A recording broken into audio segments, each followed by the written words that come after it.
экономикасынын жогорулугу, мыйзамдын эффективдүү иштеши жана кооз жаратылышы менен жашоого ыңгайлуу болгон өлкөлөрдүн сап башында турган Швейцария өлкөсү жөнүндө бүгүн сиздер менен кеп кылмакчыбыз. Саламатсыздар бардактуу көрүүчүлөр. Аталган өлкөдө негизинен 8,1 миллион калк жашайт жана 2,1 миллиону убактылуу жашап турууга уруксаты бар чет элдик жарандар болуп эсептелинет. Бүгүн сиздерге ушул Швейцария өлкөсүндө жашоонун 5 кемчилиги жана 5 артыкчылыгы жөнүндө айтып беребиз. Эгерде сиз ушул өлкөгө барып эс алууну же болбосо барып иштөөнү ойлонуп жүргөн болсоңуз, анда дал ушул видеону сөзсүз аягына чейин көрүүнү сунуштамакчыбыз. Алардын эң алгачкысы Швейцария дүйнөдөгү эң бай мамлекеттердин катарын толуктайт. Сиз бул өлкөдөн өзүңүзгө кайсыл тармактан гана болбосун карьералык өсүүгө, жогорку бир деңгээлдеги мүмкүнчүлүктөрдү ала аласыз. Аталган өлкөнүн экинчи артыкчылыгы бул Швейцария дары-дармектер менен камсыздалган дүйнөдөгү эң мыкты топ 3 өлкөнүн катарына кирет.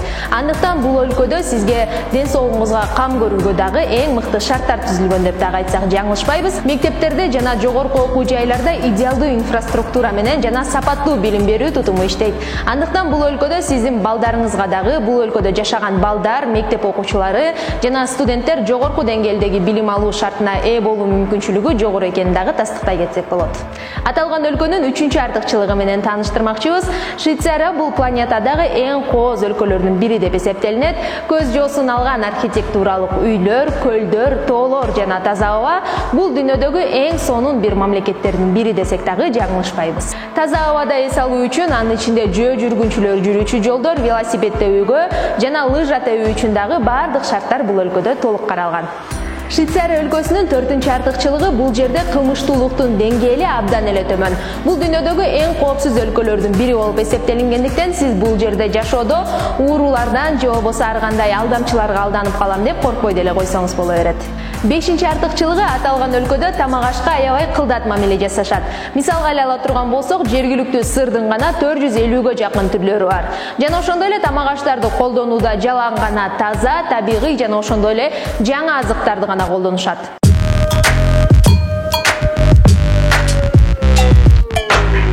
Кээбирлерибиз ойлошу мүмкүн, экономикасы бай, бардык шарттары менен болгон өлкөдө эч кандай кемчиликтер жаралбай койбойт деп.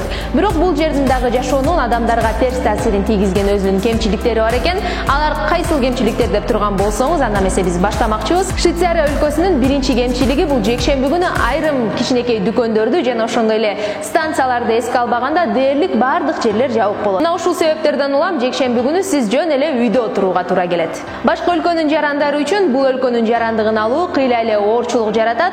Себеби бул өлкөдө жашап, иштеп 10 жыл убакыт өткөн соң гана бул өлкөнүн жарандыгын ала алат. Ал эми бул мөөнөт 2018-жылга чейин 12 жылды түзгөн. Аталган өлкөдө жашоонун 3-чү кемчилиги бул жерде жумуш табуу өтө эле кыйынга турат. Жергиликтүү эмгек рыногунда атаандаштык аябай эле чоң.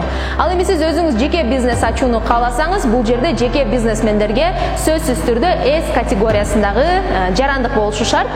Ал эми бул жарандыкты алуу үчүн кайра эле баягыда жогоруда айтып кеткенибиздей 10 жылдык убакыт талап кылынат. Ал эми айрым иммигранттар үчүн коомго аралашуу дагы бир аз кыйынчылык жаратат. Себеби бул жерде чет элдиктерди башкача көз караштар менен караган адамдар дагы аз эмес болуп эсептелинет. Швейцария өлкөсүндө жашоонун 4-чү кемчилиги айрыкча мырзаларга кыйынчылык жаратат. Себеби бул жердеги 19 жаштан 26 жашка чейинки бардык эркек жарандар 260 күндөн башталып 10 жылга чейинки созулган аскердик кызматта кызмат өтөөгө милдеттүү болуп эсептелинишет.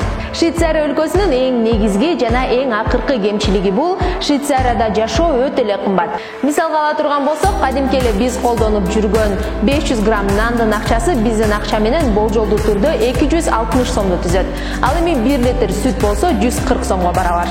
Ал эми картошканын баасы биздин акча менен 260 сом болсо, ал эми кадимки бардыгыбыз жакшы көрүп жеген алма 360 сомду түзөт экен. Мынакей ардактуу көрүүчүлөр, бүгүн сиздердин назарыңыздарда Швейцария өлкөсүндө жашоонун 5 артыкчылыгы жана 5 кемчилиги жөнүндө айтып бердик. Сиздер менен болгон Соло медиа порталынан мен Алиман Эсенкалык. Биздин каналга катталганды унутпаңыздар жана кийинки көрүшкөнгө чейин сак саламатта аман туруңуздар.